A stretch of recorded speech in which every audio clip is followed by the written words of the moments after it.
नमस्कार, मैं हूँ विकास सुखीजा। आप देख रहे हैं अब तक टाइम्स। अब तक टाइम पे आपने मेरे को टाइम दिया, इसके लिए मैं आपका बहुत बहुत धन्यवाद करता हूँ।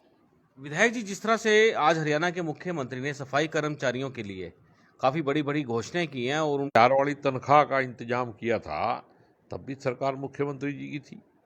उस टाइम मुख्यमंत्री जी को क्यों नहीं याद आया कि इन गरीब लोगों को ये सुविधाएं मिलनी चाहिए, इनको भी जीने का हक है। ये दलितों में भी दलित हैं सबसे ज़्यादा, जो एक कहते हैं ना भाई, निचले स्तर के मतलब ज़िंदगी जीते हैं, लोगों को सफाई करके देते हैं, लोगों को साफ़ सुथरा रखते हैं, सारे लोगों के लिए सफाई का साधन मुहैया कराते हैं, और खुद बेचारे एक नर्क जैसी ज़िंदगी जीते हैं। उनको 7,000 रुपये तनख्वाह की आवाज़ मैंने उठाई थी विधानसभा में, और मेरे को इस बात की खुशी है कि मैंने ये गरीब आदमियों की आवाज़ उठाई, और सरकार को उसका दबाव जो था आज के दिन मतलब ये दिखाई दे गया कि अगर हमने आवाज़ नहीं उठाई तो ये गली गली में सब जगह ये चर्चा है कि कांग्रेस के एक विधायक ने गरीब आदमी की आवाज़ उठाई और सरकार जो है वो चुप बैठी रही। वहाँ सदन में इन्होंने कोई जवाब नहीं दिया। लेकिन कहते हैं कि सुबह का बुल्ला शाम को वापस आ जाए। देर से ही सही, अगर 15 दिन 20 दिन के बाद आज उन्होंने गरीब आदमियों की मदद के लिए कुछ अच्छा काम किया है, जबकि इससे भी और ज़्यादा करने की ज़रूरत है। तो उसके लिए मतलब मैं मुख्यमंत्री जी को बधाई तो दूंगा, लेकिन मुख्यमंत्री जी से मैं रिक्वेस्ट भी करूंगा कि वक्त रहते ही अपने सिस्टम को ठीक करके रखो और सिस्टम पे कंट्रोल रखो। ये जो अफसरशाही है ये आपको बदनाम करने में लगी हुई है, और आपकी जो एक अच्छी छवि थी आज के दिन जनता में वो बिगड़ चुकी है। विधायक जी, जितनी भी सरकार ने घोषणा की हैं, क्या ये जो हमारे सफाई कर्मचारी हैं इनके लिए ये पर्याप्त है? मैं कहता हूँ और करने की ज़रूरत है। भाई, समाज में सबको एक जैसा जीने का हक मिले, सारी सुविधाएं जैसे पढ़ाई की है, हेल्थ की है, ये सारी सुविधाएं सबको एक जैसी मिलनी चाहिए। जिस दिन ये मिलेंगी उस दिन सब कुछ अच्छा होगा। उसी दिन ये देश जो है फिर दोबारा राम राज की बात करते हैं। राम राज क्या होता है कि एक आदमी डंडा चलाए और दूसरे जो हैं उसकी नौकरी करें, ये राम राज नहीं होता है। राम राज वो होता है कि जहाँ राजा भी ये सोचे कि जनता में एक भी आदमी भूखा ना सोए। और आज हमारे देश में तो ये हालत है कि कुपोषण से लोग मरते हैं, और हम बड़ी बड़ी डींगे हाँकते हैं, बड़ी बड़ी स्कीमें, बड़े बड़े मतलब इंटरनेशनल प्रोजेक्ट इस तरीके से शो करते हैं जो जिनकी ज़रूरत भी नहीं है। जो काम नहीं करने चाहिए हम उन कामों में पैसे लगा रहे हैं। जैसे हम पार्लियामेंट हाउस नया बना रहे हैं, बनाना चाहिए, लेकिन क्या पहले इस देश के लोगों को रोटी खाने का अधिकार नहीं है? जो कुपोषण से मर रहे हैं उन बच्चों को सेहत का ध्यान रखते हुए हेल्थ की सुविधा नहीं चाहिए? हमारे देश में ऐसा हॉस्पिटल पूरे हरियाणा में नहीं है जहाँ कोविड का इलाज हो सके। एक भी सरकारी हॉस्पिटल नहीं है। मैं पूरे देश की बात तो कर रहा हूँ, वहाँ तो शायद एक आधा हो भी, लेकिन हरियाणा की बात कर रहा हूँ जो बहुत ही संपन्न स्टेट माना जाता है। तो हमारे को पहले जो मूलभूत सुविधाएं हैं उनकी तरफ ध्यान देना चाहिए, ना कि मतलब अग्गा दौड़ और पीछा चौड़ करने का काम नहीं करना चाहिए। अभी हमारा जो बजट आया, बड़े दुख की बात है कि 2 लाख करोड़ का कर्जा और 1,55,000 करोड़ का बजट, और हम बना रहे हैं गेट हैं, बड़े बड़े लोगों की उस पर फोटो लगा रहे हैं। उन बड़े लोगों की भी आत्मा रो रही होगी भी मेरे देश में तो गरीब लोग अभी भूखे मर रहे हैं, उनको रात को रोटी नहीं मिलती, उनके लिए सोने के लिए फुटपाथ हैं, उनके लिए घर नहीं है। तो हमारी फोटो क्यों लगा रहे हैं लोग? विधायक लेकिन जी फिर भी लगा रहे हैं। विधायक जी, यदि हम बात करें कि ये जो जिस तरह से अब घोषणाएं हुई हैं, सरकार जनता के पक्ष में काम कर रही है, तो आपको लगता है कि और कौन कौन सी मांगे उठाई जाए जिससे जनता का फायदा हो? देखो, ऐसे है, सरकार कहीं भी गरीब आदमी के या आम आदमी के हक में काम नहीं कर रही है। लेकिन जब दबाव पड़ता है तो ये सरकार ड्रामा जरूर करती है, बना मतलब ऐसा दिखाने की कोशिश करती है भी हम तो बिल्कुल आपके साथ हैं। लेकिन ये मैं तय दिल से कहता हूँ भाई ऐसा कोई काम, अब किसानों की बात ले लो, 1 तारीख को हम परचेज शुरू करेंगे, क्या किया? जब 3 तारीख को झगड़ा हो गया, किसानों ने ले आके गेहूँ उतार दी वहाँ पे, तो आपने मैसेज भी भेज दिए। अगर आपकी व्यवस्था सही नहीं थी, आप खरीदने के लिए तैयार नहीं थे, तो आपके सिस्टम से मैसेज कैसे चला गया किसान के पास? आप पहले दिन कहते हैं हम 5 तारीख से खरीदेंगे, 10 तारीख से खरीदेंगे, किसान कटवाता ही नहीं। तो इसके पीछे आपको लगता क्या है? इसके पीछे मिसमैनेजमेंट है, और मुख्यमंत्री को जो कंट्रोल है वो सिस्टम पे नहीं है। जो भ्रष्ट लोग हैं उनका सिस्टम है, वो चाहते हैं कि ये शोर मचा रहे यार, हम अंडर हैंड जो है अपना माल निकालते रहें। एक एक सेक्रेटरी, एक एक इंस्पेक्टर, फूड सप्लाई के लोग इतने अमीर हो गए, और जो ऊपर मंत्री जी हैं वो भी बहुत अमीर हो गए। तो गरीब कौन हो रहा है? आम आदमी। अगर आम आदमी गरीब हो रहा है, चंद लोग अमीर हो रहे हैं, तो इसका मतलब सिस्टम सही नहीं चल रहा है, और मुख्यमंत्री जी का कंट्रोल पूरी तरह से नहीं है। मैं ये नहीं कहता कि मुख्यमंत्री चाहता नहीं, अगर चाहता है तो काम होना चाहिए, नहीं तो ये कहने से, अब जैसे मुख्यमंत्री जी कहते हैं जीरो टॉलरेंस, अगर जीरो टॉलरेंस है तो फिर एनडीसी वाला घपला कैसे हो गया? तो आपने एनडीसी का घपला भी तो विधानसभा में उठाया था, लेकिन उस पर अभी तक कुछ भी नहीं हुआ। नहीं होगा, नहीं होगा तो फिर विधानसभा नहीं आएगी, और नहीं होगा। देखो एक बात मैं आपको बता दूं, मैं तो बाबा का आदमी हूँ। जो मुद्दा मैंने उठा दिया, अगर उसको ये सरकार दबा के भी रखेगी, तो कभी मेरे हाथ में कभी ताकत आ गई तो मैं उसको छोड़ने वाला नहीं हूँ। ये सारे अफसर कान खोल के सुन लें, धान घोटाला मैंने उठाया था, इन्होंने उसमें बेशक कमाई कर ली और उसको दबा दिया हो, लेकिन उसको छोड़ूंगा नहीं मैं।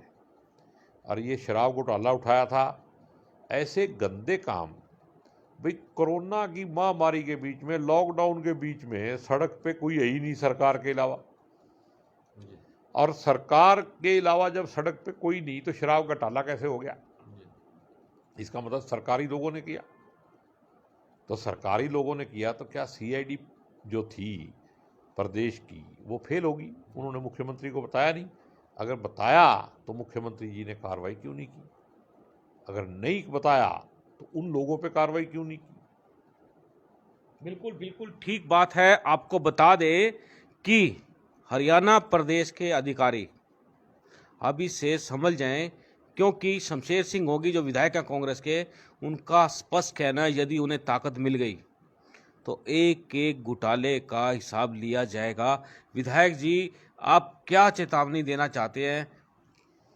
देखो मैं कोई चेतावनी नहीं देना चाहता, लेकिन मैं रिक्वेस्ट करना चाहता हूँ कि गरीब की बददुआ में बहुत ताकत है। सारे पैसे कहीं ना कहीं अस्पताल में और थाने तहसील में लग जाएंगे, इसलिए ऐसा काम करो। और मैं तो देखो ये कहता हूँ भी एडवर्टाइजमेंट सरकार करती है, क्यों भाई? लोकतंत्र में एक आदमी को प्रोजेक्ट करने के लिए सरकारी पैसे का दुरुपयोग क्यों? उस पैसे से आप गरीब आदमियों को रोटी का, छत का इंतजाम क्यों नहीं करते? हेल्थ का इंतजाम क्यों नहीं करते? एजुकेशन का इंतजाम क्यों नहीं करते? सरकार, ये राजा थोड़ी हैं, लोकतंत्र में कोई राजा नहीं है, पब्लिक के नौकर हैं ये। अगर पब्लिक ने उनको चुना है, 5 साल के बाद फिर जाके भीख मांगनी है, तो हर लीडर को ये समझ लेना चाहिए कि हमारे को इस तरीके से काम करना चाहिए। और मैं ओपनली कहता हूँ, विधानसभा में कहता हूँ, आपको कहने में भी मेरे को कोई वो नहीं है कि नेताओं की नीयत साफ नहीं है। नेताओं की जिस दिन नीयत साफ होगी, ना कोई अफसर ठगी कर सकेगा, ना कोई बेईमानी कर सकेगा, ना ये पुलिस क्या करती है। एक आदमी को पुलिस पकड़ती है, इसने लड़की छेड़ दी और थोड़े से पैसे लेके उसको छोड़ देती है, क्या फिर वो लड़की की छेड़खानी बंद होगी? विधायक जी, मेरा सवाल है आपसे। अभी सवाल है मेरा जी, आपकी बात बिल्कुल ठीक है। मैं आपसे एक सवाल करना चाहता हूं कि कल मुख्यमंत्री जी रोहतक गए थे, और हमारे यहाँ के भी एमपी रहे हैं डॉक्टर रवि शर्मा जी, और रोहतक से है, अब भाजपा से हैं रोहतक से। उनके पिताजी का देहांत हो गया था, मुख्यमंत्री जी वहाँ गए थे, अफसोस करने के लिए गए थे, लेकिन किसानों ने विरोध किया। तो आप ये बात कितनी जायज़ मानते हैं? देखो, जहाँ तक जो विरोध हो रहा है ना, उसके पीछे एक कारण है। और वो कारण है उनकी तकलीफ।